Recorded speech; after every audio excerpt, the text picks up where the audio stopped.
Yo, what is up guys? It's Pedro here, and in today's video I'll be giving you guys a preview of the Washington Commanders versus Philadelphia Eagles Week 4 matchup, doing some injury updates, also keys to victory, and a score prediction. If you guys are new, subscribe, hit that like button, and that notification bell. That's all you gotta do. It really helps out. And check out Game Time, link in the description. Alright, so let's start off with an injury update for the Commanders. Logan Thomas will play Sunday, so missed a week because of the concussion, was back at practice this week. So really good news there, because you never know with these concussions, especially with a hit as nasty as that one was. You never know, so good to see that he's going to be playing and he's good to go. That's the most important thing, that he's healthy. And, it's not going to have a ton of long-term effects. And if he's back within a week, that's very good news. If it takes a few weeks, that's when it starts to get really concerning. Chris Rodriguez thought he was going to play, but out with an illness. So must be pretty serious, because for a guy to be out with an illness, has to be something like pretty bad. And then Percy Butler is questionable with a foot injury, was limited as a participant the first couple of days of practice, full on Friday, so he should be good to go. And then Forbes and Benjamin St-Juste were full, and they will go ahead and play this week. So nothing crazy injury-wise except for Chris Rodriguez, and that's not a huge loss. Brian Robinson is going to get all the carries. I mean, Gibson, I don't see them getting many carries. They might elevate, someone off the practice squad like Derek Gore. I think Jonathan Williams is still on the practice squad, so they might try to elevate one of those guys for sure, with Chris Rodriguez being out. And then Efe Obada and Phidarian Mathis, I believe, are eligible to come back next week. No update on them, though. For the Eagles, Sidney Brown, their safety, he is out with a hamstring injury. And then Quez Watkins, like their third receiver, I think. He's their third receiver. He's out with a hamstring injury. And then Justin Evans, safety, is questionable with a neck injury. And then Avonte Maddox has been out for at least a couple weeks with, I can't remember what it was, but it's a season-ending injury. So they have some injuries, in their secondary for sure. But both sides, relatively healthy. Obviously, a little bit banged up both sides. The Eagles got a couple guys out and one guy questionable. We got a guy out and one guy questionable. So nothing major on both sides, at least for right now. And we could be getting a couple guys back next week. But I'm really happy that Logan Thomas is good to go. But real quick, a word from our sponsor. And a huge shout out to Game Time for sponsoring today's video. Sometimes when I'm trying to buy last minute tickets, I can't find any, or I don't know what the view will be from the ticket that I buy, but that's not an issue at all with Game Time. Game Time is a fast and easy way to buy tickets for all sports, music, and comedy events. They offer killer last minute deals, all in prices, views from your seat, and their best price guarantee. Game Time takes the guesswork out of buying tickets.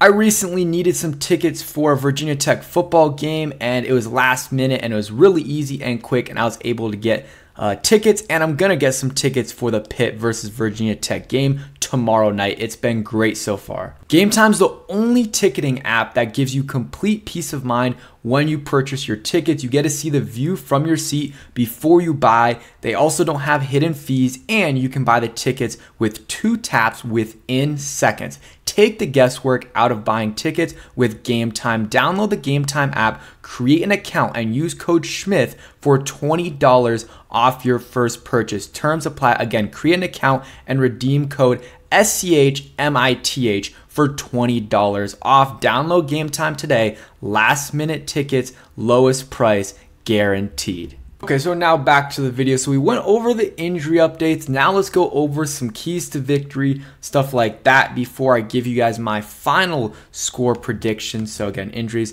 nothing crazy there. But first, and I know this might seem weird because Philadelphia's run defense is really good, but I do think we should run the ball. The Commanders' run game so far has been very efficient and has been pretty good. And, the run blocking has been better than expected. And yes, they are going up against Jordan Davis, Fletcher Cox, Jalen Carter, who have all been really good. And even Brandon Graham and Josh Sweat, guys like that. And Hassan Reddick. Their defensive line has been outstanding. They have one of the best defensive lines in all of football. It's going to be really tough.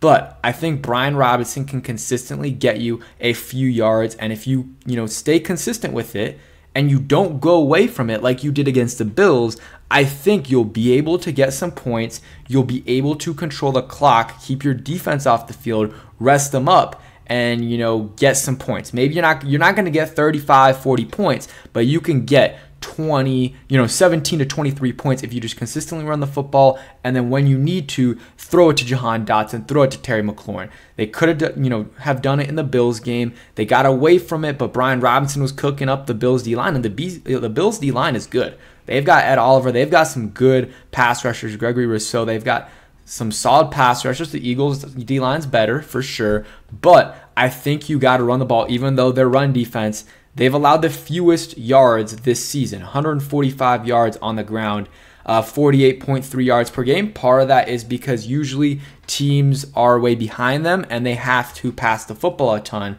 but still, that is really good.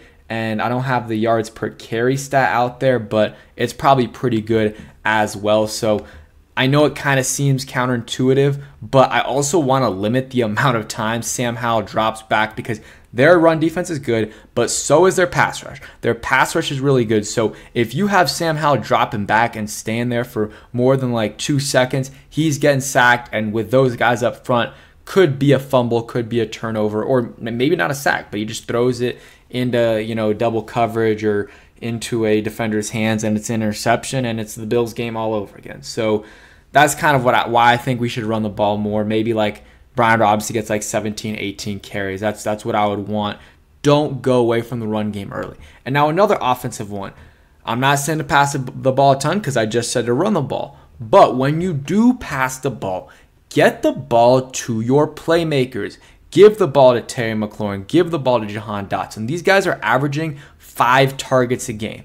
That is ridiculous. John Bates does not need 5-6 targets. Cole Turner, I like him. He doesn't need 5-6 targets. These other guys don't need a ton of targets. Gibson, at this point, I don't know if he needs targets because he's fumbling the ball. Give all those targets to your best receivers in Jahan and Terry, and find ways to get them yards after catch opportunities, because even when they have caught it, like Terry's caught a few passes where the defender's right on him right away. There's no it's just not schemed well enough to, get him yards after the catch. Like Scott Turner wasn't amazing at it, but at times he was able to get it done. So that's just something that I think they need to figure out for sure.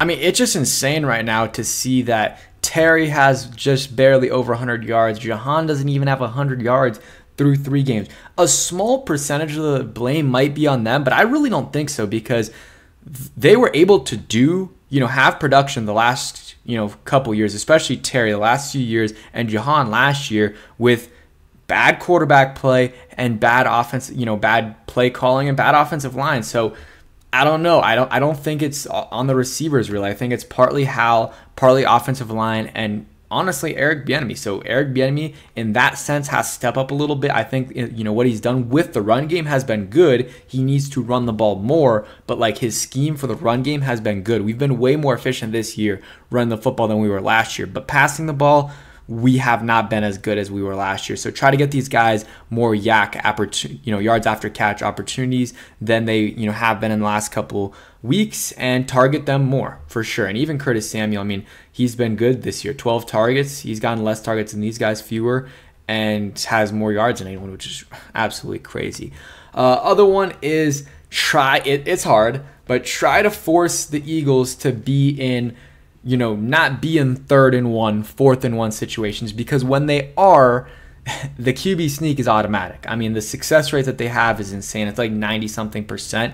It's very hard to stop. It's close to impossible. We have a good D-line, but even with a good D-line, you're still going to have a 20%, 15% chance of stopping it, if that. So try to force them into, 3rd and 3+ situations, or 4th and 3+ situations where they can't do the QB sneak and they actually have to be creative. They've got to do something else. So that's what I would say. Try to do that. And then also, the D-line has to play disciplined. Play as a unit. Don't try to do it, don't try to do what you want to do and get a sack for yourself. And then if you do that, sometimes it makes it worse for the D-line. The quarterback steps up and is able to get 15, 20 yards. We saw Josh Allen do that. Jalen Hurts is an even better runner. So play as a unit, play disciplined, and it'll be fine. But I mean, yeah, their offense is really good. DeAndre Swift has been absolutely killing it. He's, the last couple games has been absolutely amazing. And then you've got A.J. Brown to worry about. Devontae Smith, this is a matchup between him and Emmanuel Forbes. Last time, Devontae Smith had over 200 yards when he matched up against Emmanuel Forbes. I'm not sure if all those were against Emmanuel, but still, like Emmanuel says he's looking for this matchup. So let's see what he does. I hope he's on him all game. And then, just to see this matchup. Last time, Kendall Fuller did not have a good game against Devontae. And then A.J. Brown, man, like I don't know who you're going to have on him. I would probably put Fuller because St. Jude's a little, he's tall, but he's kind of skinny. And last time he just got killed by A.J. Brown. So I don't know. It's tough to see who you put on him, but you might have to put Cameron Curl not on him, but, have him near him so that he can tackle him because A.J. Brown is someone that is very, very tough to tackle. And yeah, those are kind of the keys to victory. Obviously, there's other stuff like Sam Howell's got to play better. He's got to throw the ball away quicker or get rid of it quicker in general. But, that's a lot of cliche stuff, forced turnovers, stuff like that. But those ones I talked about were kind of my main keys to victory. Yeah, running the ball, feeding. When you do pass it, feed it to Jahan and Terry and even Curtis if you want. And then on defense, play as a unit as a D-line and then try to force them into 3rd and 3, 4th and 3 situations so they're not using that OP, QB sneak. And my score prediction for the game, I'm sorry, but it's going to be back-to-back weeks with me predicting a loss. So far, 3-0 on predictions, but it hasn't been that tough. But I will go 27-17 Philadelphia Eagles. They haven't been insane this year. They haven't been super, impressive. I mean, you look at their games. They barely beat they barely beat the Patriots week 1. Let's see, where is this? Okay, whatever. They barely beat the Patriots week 1, and then, they beat the Vikings, and then, they beat the Buccaneers by a lot. So, they've been good. They're really good. Their roster's insane. They've got a great front office. They've got solid coaches, but it is a winnable game just because it's a division game, a divisional game. Any divisional game is winnable. We beat them last year, the second game of the season, so it's going to be tough. If we drop back and pass against them like we did last year in week 3, it's going to be a long, long game like Carson Wentz got sacked 9+ times. If we run the football, I think it'll be closer, but we still end up losing. So that's why I'm saying 27-17 Philadelphia Eagles. Unfortunately, hopefully I'm wrong though. Thank you guys for watching. Hope you guys enjoyed. Check out Game Time and use code SCHMITH, SCHMITH for $20 off. Peace, guys.